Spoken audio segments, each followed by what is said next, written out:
Merci, Monsieur le Président. Monsieur le Ministre, à mon tour de vous présenter mes meilleurs voeux ainsi qu'à l'ensemble des collègues pour notre première séance de la Commission des lois de l'année nouvelle. En complément de ce qui a été dit par Marc-Philippe Daubresse et avant d'aborder les trois sujets qui m'échoient, je voudrais d'abord vous dire que vous avez évoqué le travail que nous avons déjà mené, parce que comme Marc-Philippe vient de l'évoquer, nous prévoyons d'avoir ce texte en janvier et nous l'aurons en mars, donc nous avons davantage de temps pour mener des auditions. C'est d'autant plus important que nous le fassions, puisque c'est une proposition de loi, et que par définition, ce texte n'a pas connu d'études d'impact, ni de passage en Conseil d'État, encore moins d'avis de la CNIL. D'ailleurs, je remercie le président de la Commission des lois qui a saisi la CNIL d'un avis, et nous auditionnerons la présidente de la Commission nationale informatique et liberté, forte de l'avis que la Commission rendra sur le texte dans sa mouture de sortie de l'Assemblée nationale, c'est-à-dire la matière que nous étudions ici au Sénat. Petite remarque, moi je trouve le titre de ce texte de loi absolument horrible. Et je me demande qui l'a inventé. C'est pas vous, j'imagine, Monsieur le Ministre, mais enfin, celui qui a trouvé l'adjectif épithète à mettre à côté de sécurité mériterait, à défaut d'une médaille, une sévère correction, parce que c'est pas comme ça qu'on vend un texte. Et je sais que vous avez dit un certain nombre de choses qui sont de l'ordre de la louange par rapport à un certain nombre de choses qui sont intéressantes au demeurant dans le texte, mais enfin, sécurité globale, c'est un peu fort de café. Bref, j'en viens à mes trois sujets. D'abord, la sécurité privée. Vous demandez au Parlement d'habiliter le gouvernement à réformer le CNAPS, donc le Conseil national des activités de sécurité privée par ordonnance. Bon, est-ce que pour vous c'est aussi important? Vous savez qu'on n'aime pas dans cette maison le recours aux ordonnances. Et est-ce que d'ici le mois de mars, il n'y aurait pas un certain nombre de choses dans la réforme du CNAPS? Moi, je commence à avoir un certain nombre d'éléments de pistes de réforme qui pourraient être mis en dur dans la loi, et puis de réserver un certain nombre de choses plus accessoires à l'ordonnance. Sur la sécurité privée toujours, l'Assemblée nationale est allée plus loin que ce qui était prévu dans le projet de loi initial sur la question que vous avez évoquée de la sous-traitance.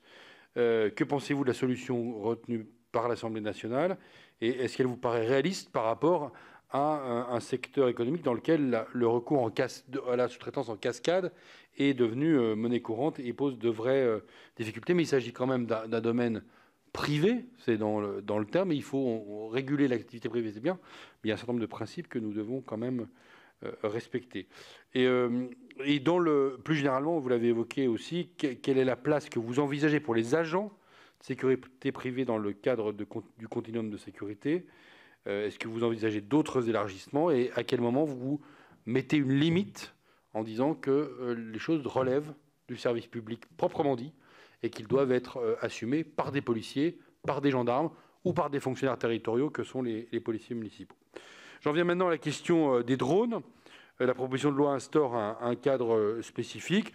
La jurisprudence administrative la plus récente démontre, s'il le fallait, la nécessité d'avoir un ancrage juridique pour l'utilisation des drones. Les matériels sont déjà dans les services de police et de gendarmerie, ils sont utilisés. Je suis un élu de montagne, vous le savez. Vous êtes plus un élu de territoires qui sont proches de la mer, et en montagne comme sur les littoraux du pays, il est utile d'avoir des drones pour notamment des questions de sauvetage. Il est utile d'avoir des drones pour des questions de surveillance des frontières. Il est utile d'avoir des drones pour aussi le RAID ou le GIGN. Et évidemment, il n'est pas question de remettre en cause ce type d'utilisation. Et d'ailleurs, c'est nécessaire d'avoir dans le droit quelque chose qui le permette. En revanche, dès qu'on va commencer à toucher l'ordre public, les questions de vie privée, la prévention des infractions, à ce moment-là, parce que si vous regardez le texte sorti de l'Assemblée, on a quand même une espèce de liste à la Prévert qui met un peu tout dans le même sac. C'est-à-dire que la liste est impressionnante. Et donc je pense qu'il y a des sujets sur lesquels il y a un consensus qui se dégage facilement. Et la technologie est au service du service public et elle est également au service des citoyens. En revanche, quand on va commencer à risquer d'atteindre certaines libertés publiques, notamment les questions de vie privée, alors il faut à minima s'armer de dispositifs de garantie et de préservation des libertés publiques, au moins à minima de contrôle ou d'encadrement. Et la loi doit, de mon point de vue, le faire. Et c'est ce que nous essayons de réfléchir avec Marie-Philippe Daubresse pour avoir quelque chose qui soit équilibré entre la nécessité d'avoir je redis, un ancrage législatif pour les drones, mais en même temps une plus grande protection des libertés publiques. Enfin, sur les caméras mobiles, bon, nous avons eu ici les deux directeurs généraux de la police et de la gendarmerie. C'est quelque chose qui est utile. Quel bilan faites-vous déjà de cet usage pour les agents qui les utilisent d'ores et déjà? On a eu un certain nombre de remontées sur la qualité des matériels, des remontées aussi sur le rôle réel que ces caméras, quand elles sont portées, ont dans la pacification des relations qu'il peut y avoir entre les forces de sécurité et les citoyens. Et puis, bon, on doit vraiment, et j'insisterai beaucoup là-dessus, se poser la question de la qualité de ces matériels. Est-ce qu'on arrivera, par exemple, à avoir des matériels français ou européens suffisamment bien conçus et avec des matériaux de qualité pour que la charge tienne, que les capacités de mémoire soient suffisantes et qu'on ait donc des matériels qui soient très efficients, robustes et qui, par leur utilisation, puissent être utilisés à bon escient. Et puis, est-ce que vous pensez aussi que, quelque part, les agents ou les supérieurs hiérarchiques devraient avoir accès plus rapidement aux images contenues dans les terminaux? Est-ce qu'il faut être vraiment dans une logique de séparation du porteur de la caméra et de celui qui utilise ces images, ou est-ce que vous pensez au contraire qu'on pourrait permettre, dans un certain nombre de cas de figure, le rapatriement ou l'exploitation des images beaucoup plus rapidement afin de permettre de résoudre des problèmes? Je pense à une lecture de plaque d'identité, à une personne qui a été rencontrée avec laquelle il y a eu une difficulté quelconque. Voilà, Monsieur le Ministre, les quelques questions que je voulais poser sur ces trois sujets qui sont ceux dont j'ai la charge dans cette proposition de loi. Merci. Merci, Monsieur Hervé. Monsieur le Ministre, vous avez la parole. Et puis ensuite, j'ai deux demandes de parole. Merci, Monsieur le Président. Alors, Monsieur Daubresse évoque la question des polices municipales. D'abord, en me demandant comment on garantit l'expérimentation, comment on la généralise. Qu'il s'agisse ici là d'article 1er, une expérimentation quand même très large, 3 ans, avec très peu de conditions, puisque c'est la loi qui comme définit beaucoup de critères, au moins 20 policiers municipaux, un chef de service. On verra pourquoi. Et ça répond notamment à votre question des procès-verbaux. Évidemment sur volonté des élus de pouvoir obtenir cette expérimentation. Et c'est fait de telle sorte, puisqu'on a déjà passé quasiment une année de mandat municipal, le temps que la loi soit votée, que les décrets soient pris, ce sera sans doute une deuxième année, il faut bien le dire, et donc 3 ans, ça correspond au mandat des maires actuels, ce qui est en plus soucieux du respect démocratique des électeurs. Donc il nous semble, nous, que c'est une bonne disposition d'expérimentation assez longue pour avoir un certain nombre de vérités, en tirer des conclusions. Et ce qu'on a souhaité, c'est évidemment de faire confiance aux élus locaux, de ne pas rendre obligatoire, des députés le souhaitaient, rendre obligatoire les polices municipales, rendre obligatoire les polices municipales armées, rendre obligatoire des compétences supplémentaires. On a souhaité que ce soit à la carte, ce qui montre bien qu'il s'agit de choix locaux et que l'État garde, quoi qu'il arrive, le monopole, si je veux dire, de la sécurité intérieure. Sur la montée en puissance que vous évoquez, il ne s'agit pas effectivement de pouvoir rentrer dans des enquêtes judiciaires, mais il s'agit de résoudre des problèmes de bon sens. Nous avons mis en place une amende forfaitaire délictuelle pour les consommateurs de stupéfiants, dans les cas où ces personnes ne sont pas soit porteurs d'une grosse quantité de stupéfiants, c'est inscrit par le procureur de la République à chaque ressort de parquet, soit pour montrer qu'ils ne sont pas des trafiquants ou des utilisateurs répétitifs de ces consommations. Quelqu'un qui fume un joint dans la rue, le policier national peut le verbaliser, pas le policier municipal. Que fait-il? Soit il détourne les yeux, soit il retient cette personne ou il essaie de retenir cette personne. Vous savez que par ailleurs la retenue des personnes par les polices municipales est quelque chose de complexe, pour appeler le policier national qui va émettre l'amende. Bon, c'est peut-être pas... Voilà, c'est un monde un peu absurde. Les policiers municipaux ont la compétence pour mettre un procès verbal sous l'autorité, pour le coup, du procureur de la République. Il s'agit évidemment d'une inscription par ailleurs, et ce n'est pas une simple amende, c'est vrai, mais c'est quelque chose de constaté. voilà, il y a un certain nombre de faits, aussi bêtes que choux, si j'ose dire, qui permettent aux policiers municipaux d'avoir ces compétences supplémentaires sans rentrer dans la police judiciaire ou dans la compétence judiciaire à proprement parler. Donc je crois qu'on aura l'occasion de parler de ces détails, mais il s'agit vraiment du bon sens le plus élémentaire. Sur la capacité des policiers municipaux à écrire des bons procès-verbaux qu'ils vont évidemment transmettre, le texte prévoit, au procureur de la République. C'est un point important qui pourrait se tourner d'abord sur les policiers nationaux et les gendarmes. Et pas tellement à cause des compétences des policiers nationaux et des gendarmes, mais par notre manque d'organisation ou notre mauvaise organisation au ministère de l'Intérieur, je le prends pour moi, et nous allons réformer ça, nous réformons ça en ce moment. Les OPJ, d'abord le chef, dans le Beauvau de la sécurité, on parlera de l'encadrement, ça me paraît tout à fait essentiel. Un chef, c'est fait pour cheffer, disait un ancien président de la République. Il est là pour relire et pour corriger les procès-verbaux de ses collaborateurs, que sont les gardiens de la paix ou les gendarmes de terrain. Il n'est pas simplement là pour transmettre au procureur de la République ou à son substitut, évidemment, des enquêtes. Dans beaucoup de mauvaises réponses pénales vues du côté policier, il n'y a pas que les difficultés de la justice, il y a aussi des policiers et des gendarmes qui rédigent mal les procès-verbaux, ne sont pas tout à fait au fait des vices de forme que les avocats, bien évidemment, ou que les procureurs de la République ou les juges constatent et qui sont à constater. Donc il y a d'abord un travail très important d'OPJ à mettre en face des demandes des policiers et des gendarmes, et beaucoup d'entre vous, d'ailleurs, me réclament, indépendamment des effectifs, des OPJ dans vos territoires. Mais indépendamment de ça, ce qu'on a prévu, ce n'est pas que le policier municipal transmette au procureur de la République.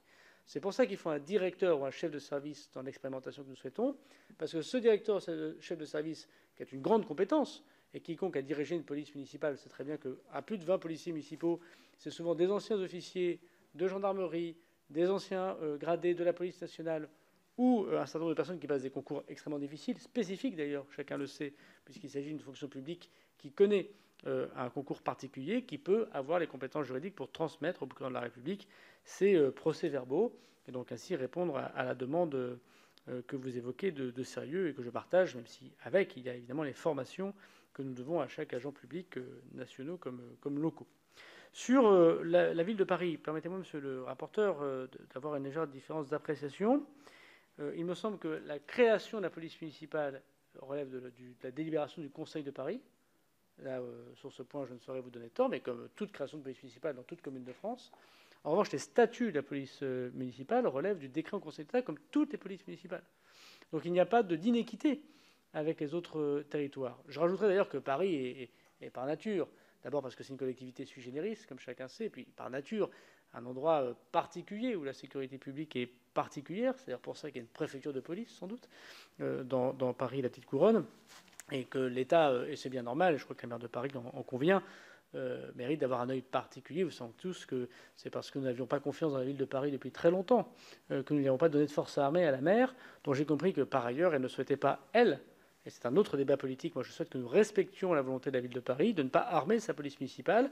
Et si demain, Madame la maire de Paris et son conseil de Paris, ou une autre majorité, souhaiterait armer la police municipale de Paris, prendra une délibération, évidemment dans des conditions qui sont les mêmes de toutes les collectivités. Donc il faut distinguer, je crois, la création de la police de ses statuts. Je constaterai d'ailleurs que la ville de Paris, c'est un corps de fonctionnaires particulier, qui ne relève pas en tant que tel de la fonction publique territoriale, d'ailleurs qui ne paye pas les mêmes tribut, si j'ose dire, au CNFPT, etc. Je n'y reviendrai pas. Donc il y a un statut sui generis qu'il nous faut adapter, mais il ne s'agit pas de faire d'inéquité entre la ville de Paris, bien sûr, et les autres collectivités. Sur les questions d'équité entre détenus, on va dire, ou entre condamnations, moi, nous ne sommes pas rentrés par des aggravations qui existent déjà de personnes dépositaires de l'autorité publique ou subies par des personnes dépositaires de l'autorité publique, mais par les remises de peine. Donc nous avons souhaité qu'il n'y ait pas de remise de peine, c'est le texte, pour les personnes qui ont atteint des personnes dépositaires d'autorité publique. Donc il ne nous paraît pas très différent de ce qui existe déjà, c'est-à-dire déjà des différenciations, une fonction aggravante que d'agresser un policier, un gendarme ou toute autre personne qui a une autorité publique, comme un élu, comme vous le savez. Donc il ne me semble pas d'inéquité sur ce point. Et d'ailleurs, je voudrais dire que c'est avec le garde des Sceaux que nous avons rédigé évidemment cette proposition de consensus, puisque l'idée des parlementaires, dans un premier temps, était l'aggravation ou les peines planchées pour ceux qui attaquaient les dépositaires de l'autorité publique. Sur l'article 24, moi, je n'ai pas de fétichisme en général, monsieur le ministre, et en particulier sur l'article 24, 25, 18. Bon. Mais je voudrais quand même dire quelque chose, quelques idées simples vers un débat compliqué. Bon, d'abord, je voudrais ressouligner, mais vous l'avez fait vous-même, la grande importance de protéger nos forces de l'ordre, puisque nous leur devons, et je rappelle le drame de Magnanville, qui ne concerne pas simplement les forces de l'ordre, mais également ceux qui concourent. Je rappelle que Mme Schneider était une policière, entre guillemets. Elle était personnel technique, administratif, scientifique. Hein, et pour le terroriste qui a cherché l'identité, qui a retrouvé l'identité, égorgé devant son enfant, c'est ça le drame de Magnanville. Je vous envoie sur le site Copwatch, notamment une dans notre région, où on a listé les policiers, leurs photos, leurs noms, leurs prénoms, et dans des conditions qui ne donnent pas de doute que ce n'est pas pour envoyer des chocolats pour Noël. C'est à peu près évident. Donc il faut protéger ces policiers. Que l'article 24 eût été mal rédigé, bien sûr, sinon nous ne serions pas dans cette discussion. Mais je voudrais quand même dire que si je comprends l'idée du Sénat et d'autres parlementaires d'ailleurs d'aller vers le code pénal, je m'étonne. Ça ne veut pas dire que je ne souscrirai pas éventuellement à la rédaction proposée par l'Assemblée et le Sénat. Parce que le code pénal a comme énorme avantage, c'est vrai, de sortir du code de la presse et donc de sortir l'idée, qui n'est pas une idée réelle, mais dont je suis bien obligé de voir qu'elle est une idée perçue, que les journalistes ou les gens qui veulent informer puissent être concernés. Le code pénal permet la garde à vue, ce que ne permet pas le code de la presse, et permet la comparution immédiate, ce que ne permet pas le code de la presse. Donc j'entends que le code pénal est en fait la solution, et en fait va, si j'ose dire, être plus dur que les dispositions qui relèvent du code de la presse. Donc je soumets ça à la sagacité des législateurs. Je souligne un deuxième point qui me paraît important, c'est que dans cette possibilité de voir le code de la presse, c'était une cohérence avec la protection déjà des identités des policiers et des gendarmes. Il y a déjà des articles qui protègent notamment ceux qui mettent des cagoules et qui se cachent leur identité, notamment dans l'antiterrorisme ou dans la grande criminalité. Quand ils interviennent, la protection d'identité des policiers et des gendarmes est déjà dans le code de la presse. Voilà. Donc une fois que j'ai dit ça, je comprends bien que je n'ai pas fait tellement de politique et j'ai fait beaucoup de droit, mais je le souligne, et c'est pour ça, j'essaie de vous expliquer pourquoi le gouvernement n'a pas, à l'Assemblée, souhaité aller vers les propositions du code pénal, qui étaient d'ailleurs très partagées par les parlementaires. Sur la question que vous posez de est-ce qu'on peut fusionner l'article 24 avec l'article 25 devenu 18, bon, moi j'y suis très défavorable. Non pas, encore une fois, pour des raisons de texte ou de fétichisme. Ils n'atteignent pas les mêmes buts.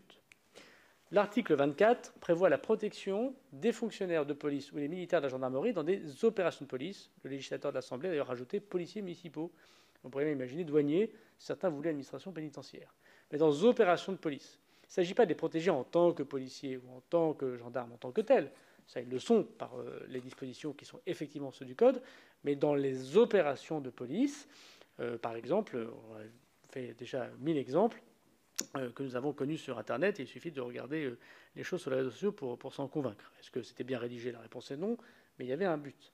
Et ce but était celui exposé de l'article 24. L'article 25 de 2018 répond pas simplement aux policiers et aux gendarmes, mais à toute personne dépositaire de l'autorité publique.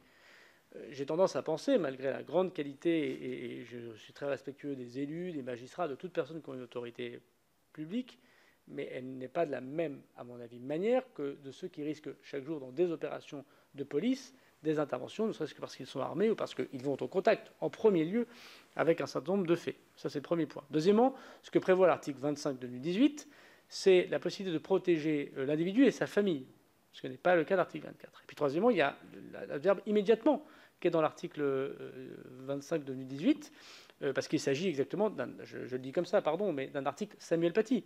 Il y a la fatwa numérique lancée par le père, M. Chnina, qui évoque l'identité d'une personne qui n'est pas dépositaire d'autorité publique, en l'occurrence, qui est un enseignant. Enfin, en l'occurrence, qui est l'enseignant, lui donnant son identité, disant qu'il aurait fait des choses avec affirmation, et a créé les conditions, en rompant avec sa vie privée, son identité en tant que fonctionnaire, des conditions d'un certain nombre de réponses, bien sûr, malheureuses qui sont arrivées. Et donc ça peut être le cas pour des magistrats, ça peut être le cas pour plein de personnes, dont des policiers et des gendarmes, mais pas simplement. Il me semble donc que c'est deux articles différents.